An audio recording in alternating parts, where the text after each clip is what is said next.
And you are live. Mad Society, what's happening? Coffee cheers. Boom. I hope this is working. It seems like every month when we do this, either Apple updates the Mac OS and breaks everything, or YouTube updates their streaming service and that breaks everything. So let me do some checking. Welcome to the November 2019 live stream. We're going to make sure everything's working, do a couple of tests, make sure everybody's able to hear and see. And check the chat room. Yeah, it looks like I am definitely streaming. And audio is definitely working. Cool. Okay, so the way these happen is usually takes a few minutes for people to get online and get logged in.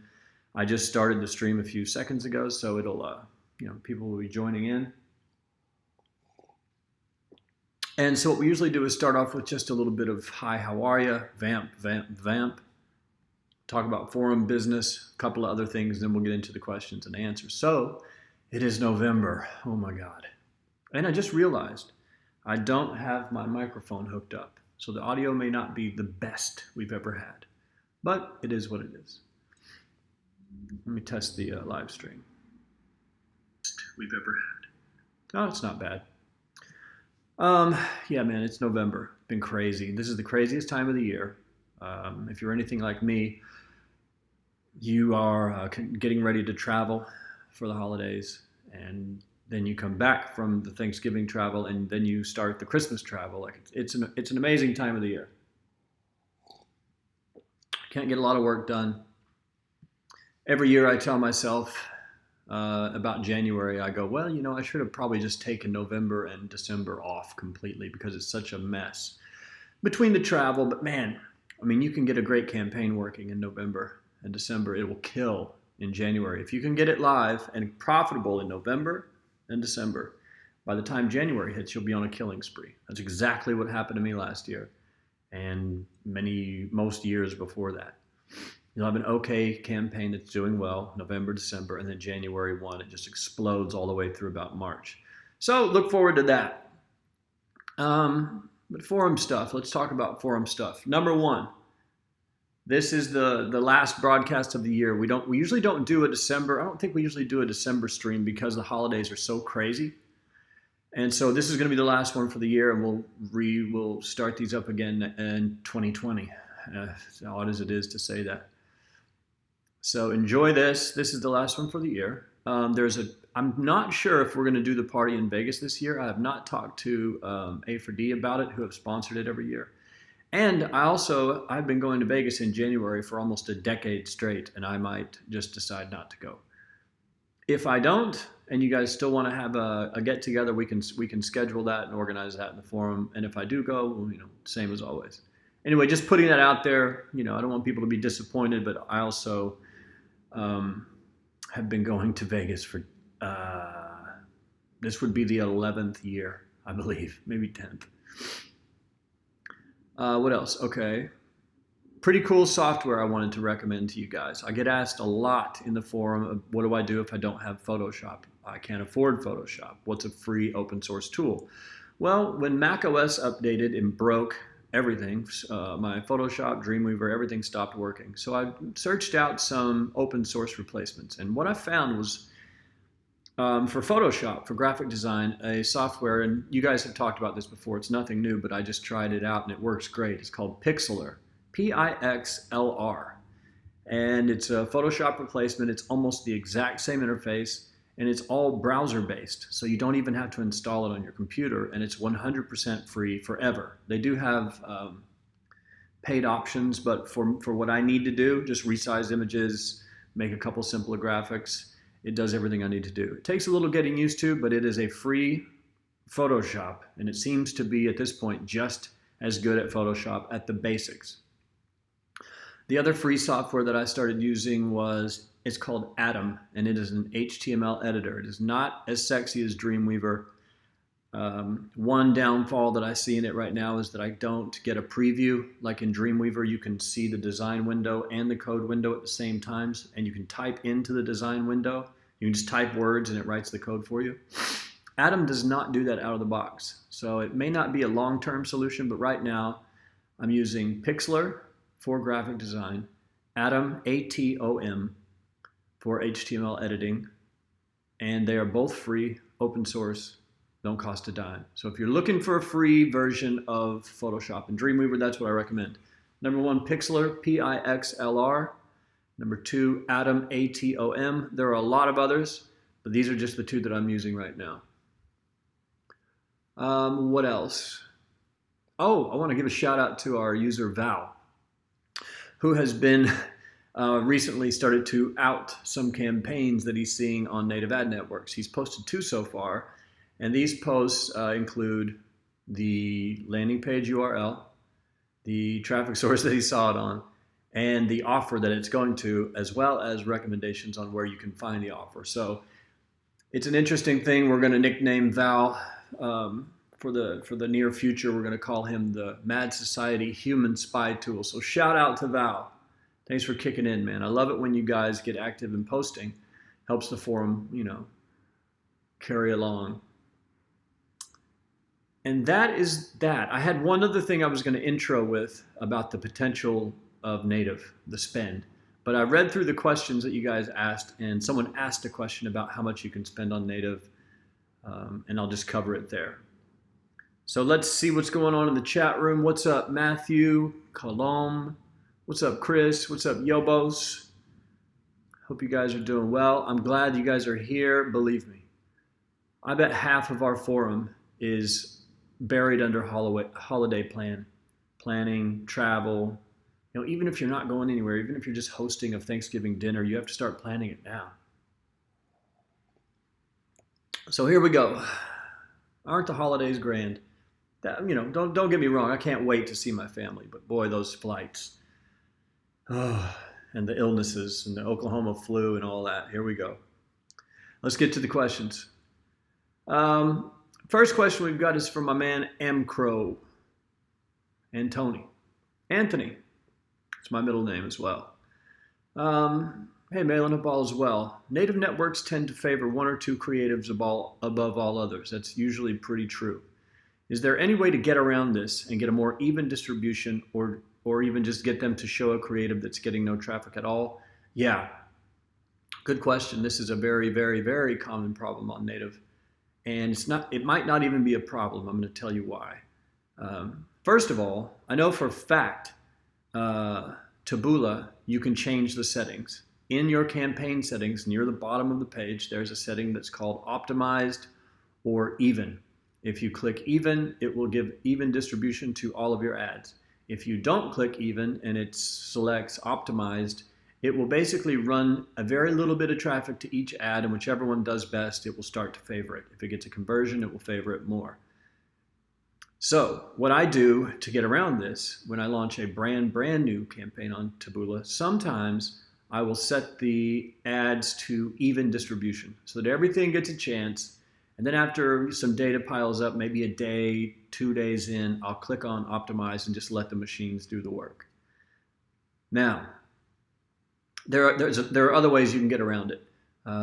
Obviously, if you want to make sure an ad gets impressions, you can create a copy of your campaign, put the budget at like $5, $10, whatever, and only put the one ad in there, or 1 or 2 ads that you're trying to get impressions on. That way you will obviously be able to see exactly how those ads will do. You could think of it like a little audition campaign for the main campaign. If an ad does well, gets a good CTR, gets a couple conversions, pop it up in the main campaign and see what happens.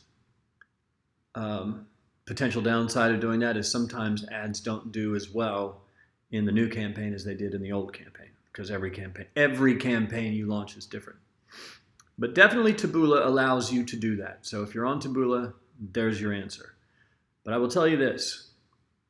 A lot of times on native ads, my own ads won't get even distribution, and there are a few ads that will barely, maybe they get a few impressions, maybe a click.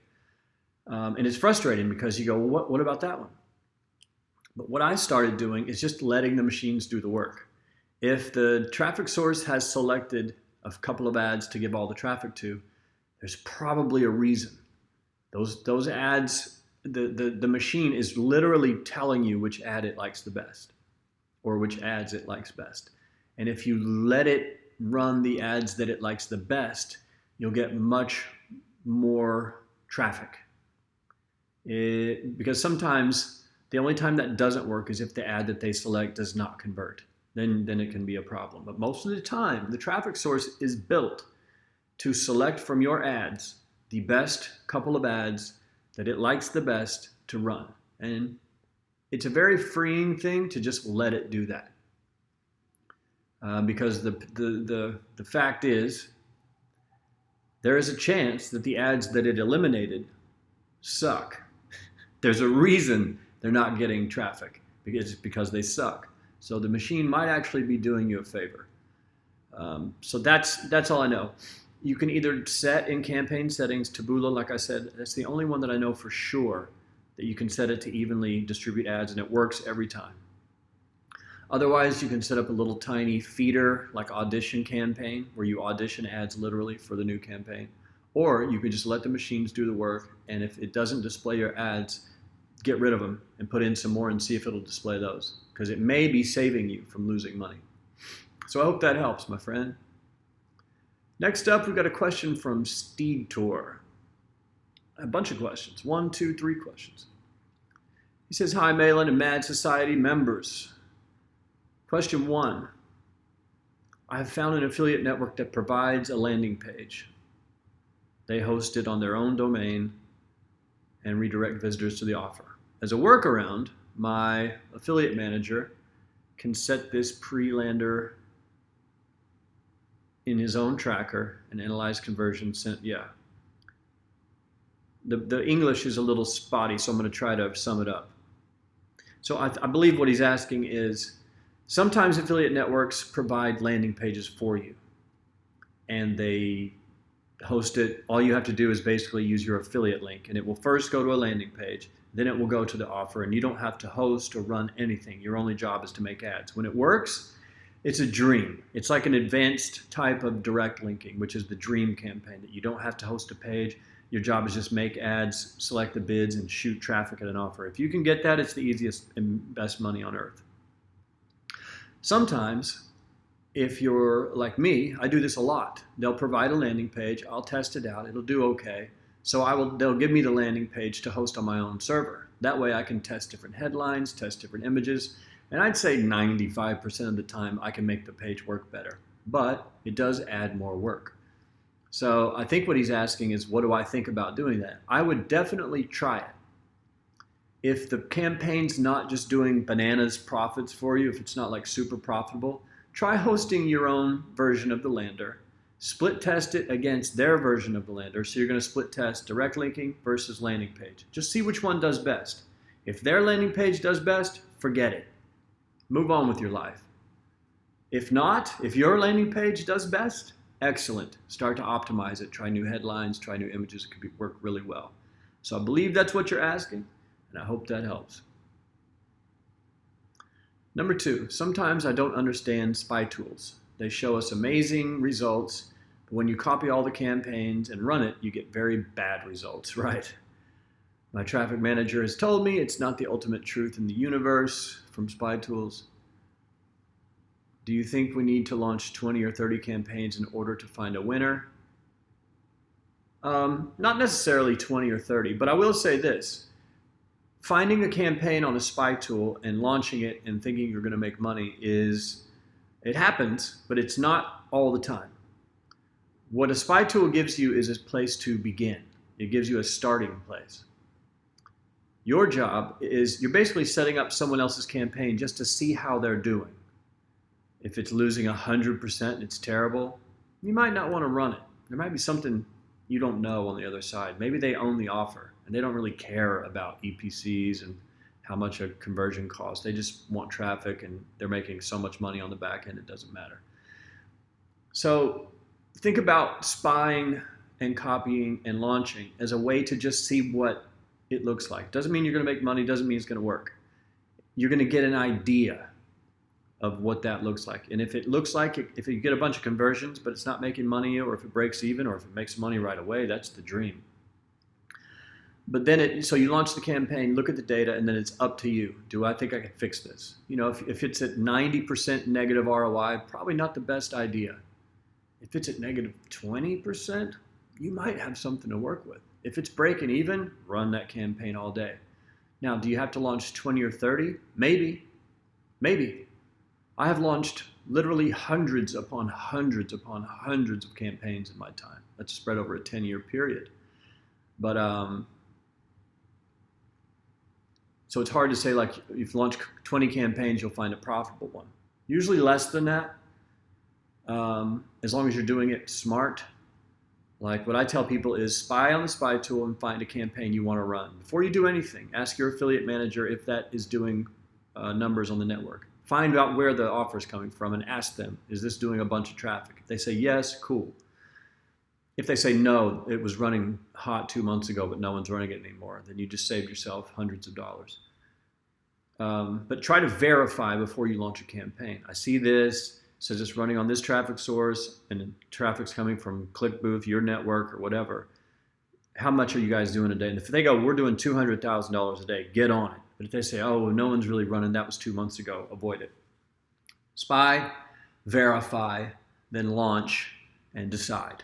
Spy, verify, launch, decide. That's a pretty good 4-bullet point. Spy, verify, launch, decide. That's the 4 steps for using a spy tool. But yeah, every once in a while, you'll find a campaign from a spy tool. You'll just load it up and it'll work. 1 out of 20 is probably not unrealistic. 1 out of 30, you'll probably find something that does something that's not horrifically losing. But if you're having trouble finding that winning campaign, just keep trying, man. Don't be the guy that gives up when you were like 3 campaigns away from a life-changing campaign. It just takes 1 campaign, man.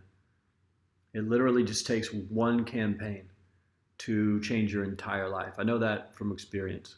I thank God I stuck with that campaign that I was running in the beginning. Almost quit. I was frustrated. I get it. I was a month into it and $3,000 down, which was 20% of my entire net worth at that time. I had saved and saved and saved and saved. And then I was losing $3,000 a month and I almost quit. But the story goes, I said out loud into the air, I said, fuck it, let's lose it all. And the next month I started making money.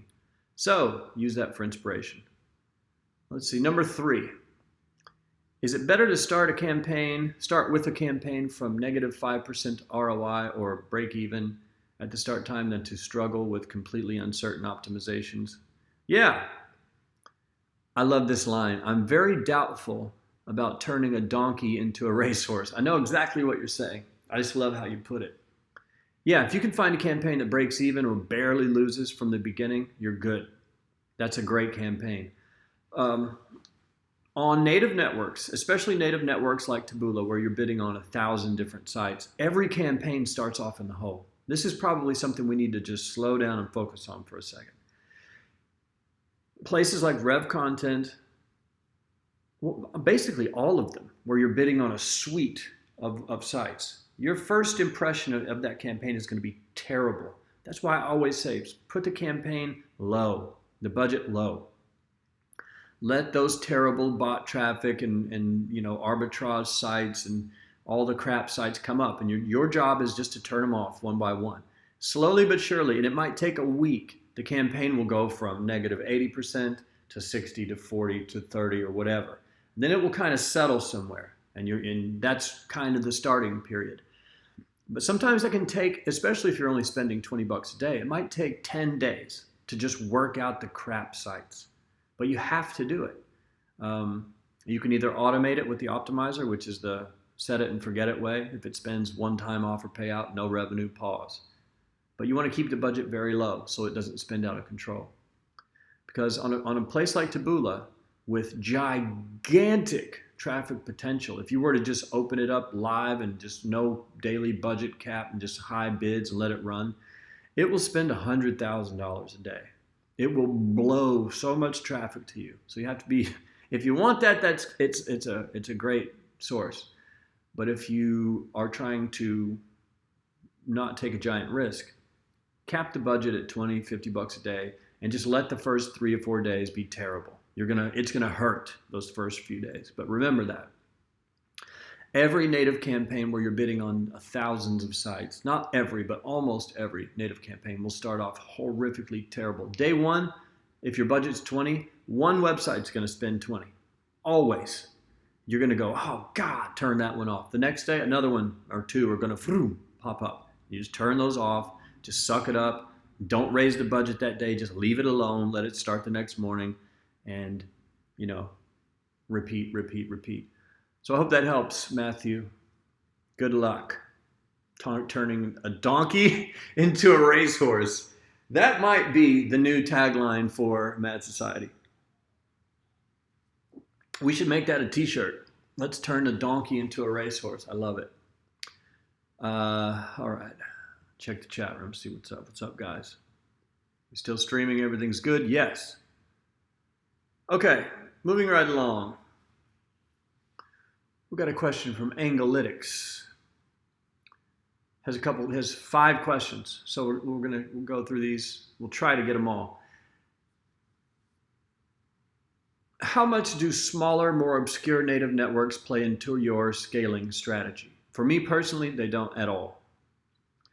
He said that a few years ago, a popular scaling strategy was to run campaigns across dozens upon dozens of sources and networks. How does this compare on native? You can do that. Especially if I personally have an offer that's doing bonkers ROI, I will try to run it on 1,000 different traffic sources. If I've maxed out, let's say Taboola, if Taboola can't spend another $1, which is usually not correct. But my thing is, like, before you scale to new networks, max out the network that you're on where you're profitable. Just max it out. If you're not bidding on every geo, on every device, and on everything on that one ad network, don't move yet. Because what a lot of people do is they get a profitable campaign and then just try to take it everywhere. And then they're getting like 10% of the amount of traffic on each traffic source, when you could just focus on the one. And instead of spending 1,000 a day, you could increase that and work it and get it up to 10, 20,000 a day on one traffic source. So my preferred method is to max out the one traffic source first before I even think about going to a new traffic source. Then once I'm maxed out, add one more. Then once that one and this one are maxed out, add another one. If you have employees, go for a dozen at a time. Do whatever you want. But for me personally, I don't like to run on 12 different traffic sources. I like to run on 1 or 2 or 3. So it really depends on what kind of an affiliate you are. Because there are some affiliates, let's say you got a trickle of a campaign and it's making you $100 a day on Taboola. And that's where you're comfortable. And you want to pop it on the Rev content and try to get another $100 a day. That's fine. Go for it. Me, I'm trying to blast the one network for every ounce of traffic I can get that I can afford to pay for. And until then, I don't go anywhere else. So I hope that helps. Number 2, a popular way to squeeze out additional revenue from native traffic seems to be putting a Facebook pixel and building an audience on Facebook. Do you leverage any additional traffic sources? No. I don't run on Facebook or Google at all right now. It's all native. Some people do, but again, spreading yourself too thin can be a real problem. If you've maxed out Taboola and you can't go any further, try adding a Facebook pixel and try it on Facebook. Facebook's a nightmare though, man. I'm just going to be honest with you. Extremely profitable traffic source, extremely high quality traffic. But everyone I know, and I know a lot of people that are still playing that game, they'll have a big month and then it's over. They'll have a big couple of weeks or a huge month. And then the campaigns go down, the accounts are lost, and they're screwed. Most of them are trying to get off of Facebook. But yeah, so for me, I don't try to add a bunch of extra revenue like that. No, I have in the past. I used to put retargeting on everything and try to build Facebook profile, audiences and stuff. None of it ever worked out. For me personally, some people probably do that. They probably do that well. But not me personally. Number 3, I know you like to run blacklist campaigns. But if you've been running a blacklist for months, do you ever shut down most placements and switch essentially to a whitelist? Yes.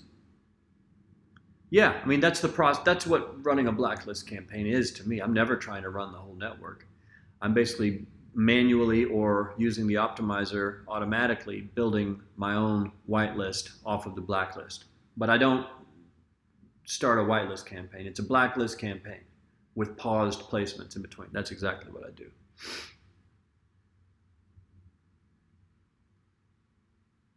Now, your other part of this question is good. He said, perhaps you might run a strategy where you primarily run like a blacklist campaign with most of the things turned off, and then open up the other placements once a week to try to find new profitable high volume placements. I've done that before. What I do is this: a campaign launches, there's usually some high volume websites. They'll either make money or they won't. If they don't, I'll pause them. After I've optimized the campaign for a week or maybe even two, I'll go back to that gigantic placement. Like on Taboola, MSN is huge. I'll go back and turn that on and let it run again and see if I've gotten better. Sometimes it'll click and I'll go, oh, there it goes. Now it's profitable. But I have to kill it in the beginning just to save the campaign. But yeah, I do that all the time. It's not a bad idea, really. How much ROI does retargeting add to my campaign? 0. I don't do retargeting anymore. For me personally, one of the downsides of retargeting on native especially is that they won't allow you to bid CPC like on your main campaign. They force you to pay a really high CPM. And if your ad CTR isn't super high, you end up paying, if you're paying 25 cents a click on the regular campaign, you might be paying $3 a click on the retargeting campaign. And retargeting EPCs are huge. The ROI is gigantic. But if you're paying 5, 6, 7 times what your CPC bid was in the main campaign, it evens itself out. So right now, I'm not retargeting at all. One thing that I might do in the future in 2020 is try one of the big retargeting networks, not Facebook or Google. They have individual, I forget the name of it. There's a huge retargeting network that I've used off and on. I might give it a shot. But the retargeting networks are very careful about what kind of campaigns. Like sometimes they don't even want affiliate lead gen campaigns that are what we would call white hat or gray hat. They're very particular about what you can retarget.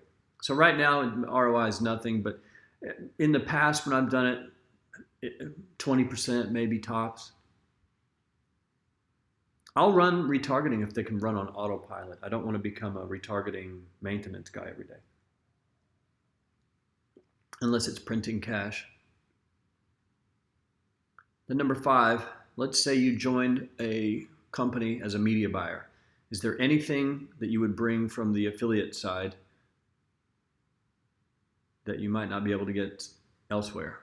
Anything you'd want to do to make sure you got a smooth start? Yeah, I'd bring the aggressiveness of the ad copy from the affiliate side. If I was going to come work at some big brand, I would go in there and show them what ad copy looks like. Because the big brands, what they do is they're so, and it's tough to do inside of a big brand company because they're so conservative.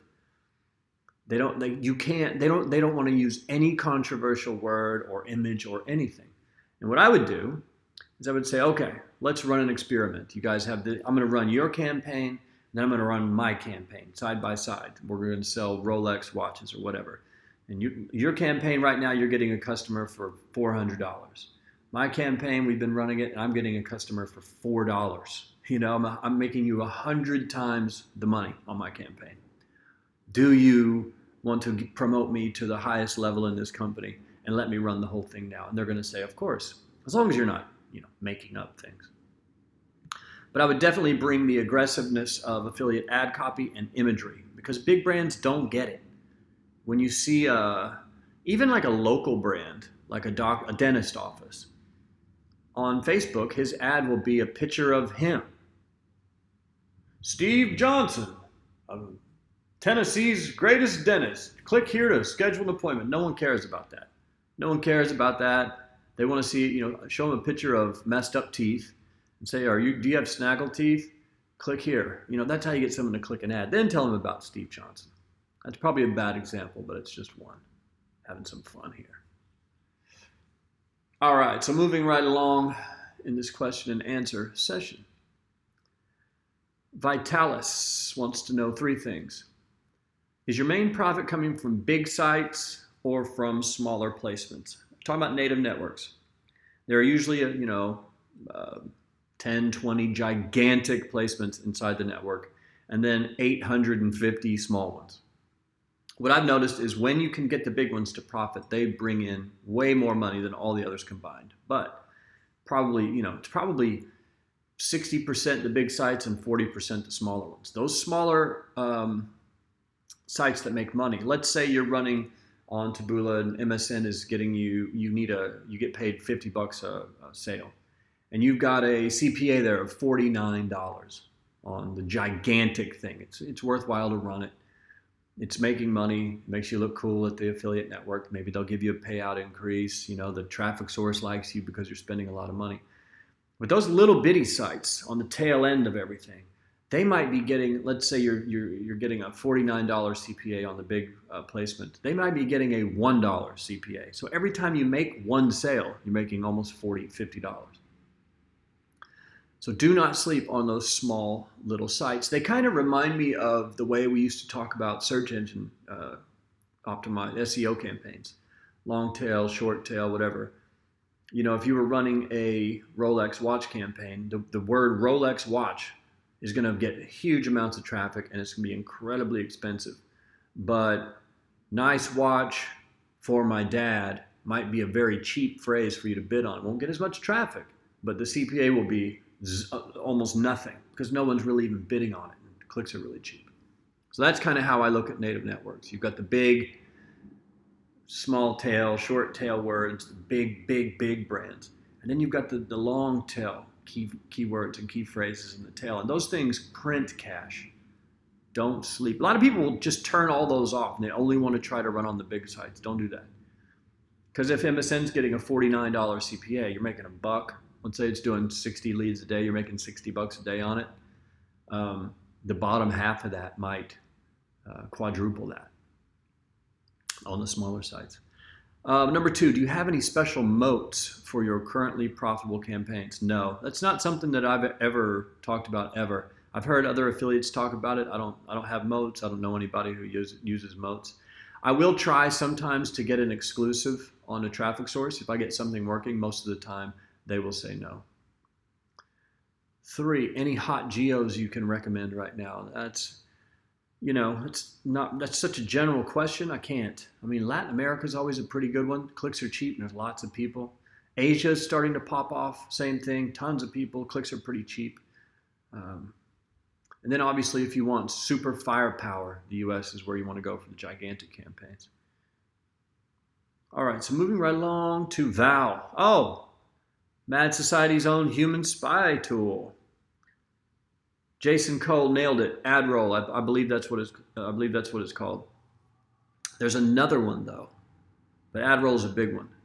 What's up, Anthony? We just went over your question, brother.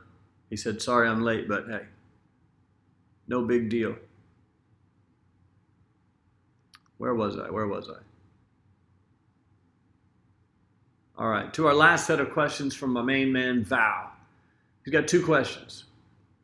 So someone wanted to become one of the biggest white hat. This is the question I was waiting for to talk to you guys about potential spend ability on native networks. This is the one I saved it for. This works out good. It's the last one. Number 1, if someone wanted to become one of the biggest white hat affiliate marketers in the world, like you did in 08-09, would native networks alone today have enough traffic volume to achieve that? Or would you have to combine native with Google or Facebook or big media buys? Okay. Native has plenty of traffic to do that, do like what we did in 08-09. In fact, one of the biggest campaigns that I had back in those times was an early version of a native network. They weren't yet calling them native networks, but that's what it was. It was immensely gigantic and huge. Just to kind of let you guys know, because I feel like people think native networks have this limited reach. And they do not. On Taboola alone, you can spend in excess of $100,000 a day on just Taboola. The way you get that traffic is you have to bid for it. your bid totally, just like on any other traffic source, your bid pretty much determines how much volume you're going to get. But if you're willing to bid super high, Taboola, even Rev Content, MGID too, will just overwhelm your servers with traffic. As much or more traffic than you can get on Facebook and Google, especially because most of the time Facebook is, the accounts get capped at a lower daily spend. You don't see a lot of people running unlimited spend Facebook accounts. Google's the same way. If you try to log on and spend $100,000 in a day, they're going to shut you down. You have to slowly start, $100 a day, $100 a day, 500, 1,000, whatever, and slowly grow Google and Facebook campaigns. Native's one of the only networks you can go to, other than a direct media buy, and just unload if you want to. So keep that in mind. Native networks can pummel you with traffic. There is no shortage of traffic. There's usually just a shortage of people who are willing to bid through the roof. Native networks have gotten more and more expensive every year. I remember way back when Outbrain first started, you could get clicks for 5 and 10 cents, and it would spend 6 figures a day. Those days are long gone, but you can still do it. You just have to pay for them. Number 2, are there any patterns you have seen on the types of converting successful offers that can scale from 4 to 5 and even 6 figures a day? For example, is it typically lead gen, e-commerce, listicles? Lead gen for me would be the main one, because the companies, as long as it's a legit lead gen, they have gigantic budgets, multiple 6 figures a day, if not more. With e-commerce, in my own experience, one of the biggest e-commerce campaigns I ever ran was stopped because they ran out of product. You see, and listicles, they're usually running to e-commerce, so listicles can run into that problem too. Cool thing about listicle is if, like, let's say that you've got a watch, like a super watch or whatever is the big seller, and it runs out, you can throw up something else, a tactical trampoline or whatever it is that you're selling. But lead gen is one of the only truly unlimited leads per day verticals that there are. If you're running Nutra, look at the caps. Affiliate networks might only be able to do like 50 sales a day, because those Nutra advertisers get beat up at the banks and they have problems. You can't overwhelm them with traffic. So I would say lead gen as far as going huge and being able to continue to run huge. And of course, lead gen has its own challenges. But if you're smart and you do things right and you don't try to cheat the system, white hat lead gen, you have to kind of forget some of the horrific things that affiliates may have shown you over the years. You have to tone down your ad copy. And I'm gonna help you guys real quick. This is something that I know for a fact that is repeatable. It's one of the only always true things in affiliate marketing, because it has to do with ad copy and probably psychology. A crazy affiliate headline, ad copy, and image will get you an insane click-through rate, which could result in very cheap clicks. That's part of the game, right? But when you're using crazy, like shocking words and images, or cliffhangers, like you forcing people, you'll never believe what happened next, you'll get the clicks. Your clicks will be cheaper. You'll get tons of traffic, but they don't convert so well because they're really just they're curious. They're not really active buyers. They're just curious. They want to see the girl in the photo if she's got cleavage out. They literally want to see her on the next page. That's why they click it. They're looking for her. They don't see it, they close it down. They don't care about your tactical flashlight or whatever it was you're trying to sell. So those shocking affiliate ads do get tremendous click-through rates, sometimes cheaper clicks, but the conversion rate is up and down. If you are extremely literal with what you're doing, like if your ad says, buy a tactical flashlight for $49, click here, order now. When you use language like that, the CTR won't be as high. But the clicks you get are people who read it and they go, okay, I want to buy a flashlight. And they click the ad, and they see a page that's selling a flashlight, and they buy the flashlight. Sale. So the most fascinating game in affiliate marketing is to find a balance between being a shocking, cliffhangering, crazy ad image and headline, balancing that with setting people up so that when they click the ad, they know what they're going to get. If you can merge those two and get a very literal ad that also gets a super high click-through rate, you'll print money. It's probably the one of the best tips I could give you this month or close out the year with. And here's how you do it. Let's just flesh it out. This is how I do it. I would start 2 campaigns. One crazy, the other one literal. Like if we're doing flashlights, the crazy one would say, flip this switch and you'll never believe what happens next. They have no idea what this is. They know there's a switch. They know that there's something that happens next. So they curiosity, they click it. Picture of a woman with her chest pushed together. They click that and they're like, what's going on? Oh, they're selling flashlights. Sometimes people go, I could use one of those. And then I have another campaign that was like, buy a flashlight for $49. Order now. So there's no misleading. There's no curiosity. It's like, if you want a flashlight, here's an ad. Go for it. And now look at what happens with those 2 campaigns. What will happen is campaign 1 will get a crazy low CPC, and it will spend your budget like that. Let's say your budget's $100 a day. It'll spend that $100 a day in a second. The other one will get a lower ad CTR, higher CPC costs, and it will spend slower because their machines aren't going to be like, oh God, everyone's clicking this ad. Just push it, push it, push it. Trick being, I would assume the crazy campaign number 1, let's say the EPC is 25 cents. I'm just picking numbers. And campaign number 2, that's literal, will be $1.25. Now, your job is to find a balance, start to combine those 2 types of ad copies and headlines and images. Try to combine them into a third campaign. The goal of the third campaign is to put it all together to where you have some literal copy that has some fun to it, an image that makes sense. It's a flashlight, but maybe it's got something else in there. And you want to find something that's in between those 2 scenarios. Campaign 3 should be your money campaign. If you do that long enough, you'll start to see how sometimes a single word can really shift the results of a campaign. Instead of saying shocking tactical gear for the millennium or whatever, instead of saying that, tactical flashlights for the millennium, it could completely change the way that the campaign performs. And it's a blast to do. We could even set up a fun game, try to do a thread in Mad Society. If you guys want to do that, start the thread. But I will leave you with that. That's going to be the end of the stream with that killer thing.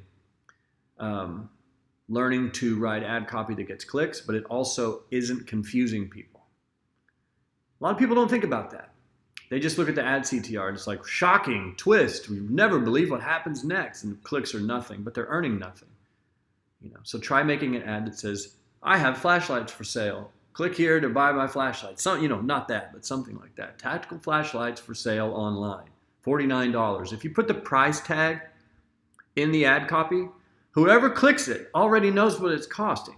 They know what it costs, and they're saying, yes, I'm going to buy it.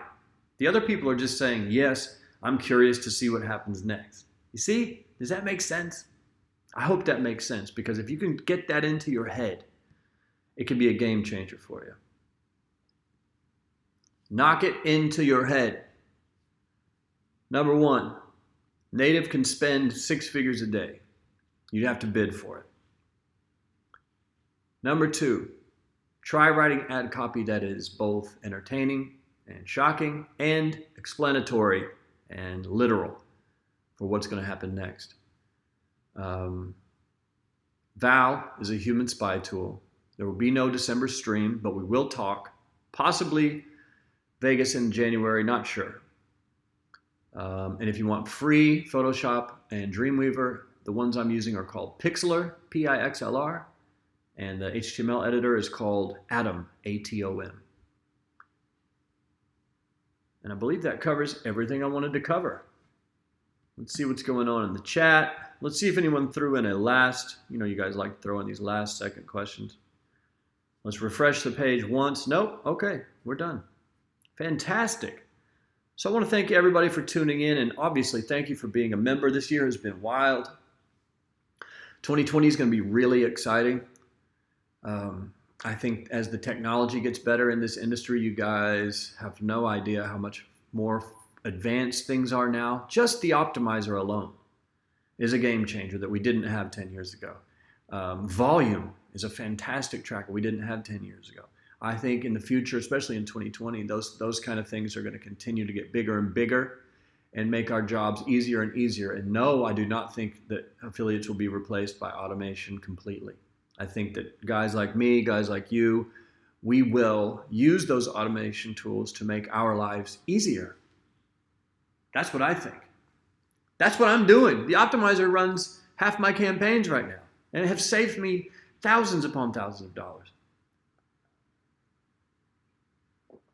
But you already know this because you're probably doing it as well. If you're not, get to work. All right, guys, I want to thank everybody for tuning in. Thanks for spending your afternoon with me.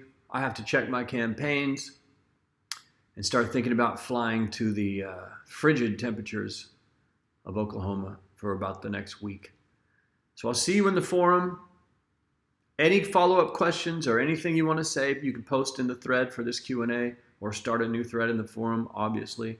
I'd love to see you guys launching and posting your updates. The follow-alongs are really fun, and it's a great way that I can help you in whatever way I can running your campaign. So launch a campaign, post it in the forum, and ask questions. That's what we're here for. Yobos, Anthony, Jason, Chris, Matthew, everybody out there in whatever part of the world you're in. Have a wonderful day. It's a beautiful day to be alive. It's your pal Malin from Mad Society. Coffee cheers on the way out. Boom. And as always, I will see you in the future. And in the forum. Here we go.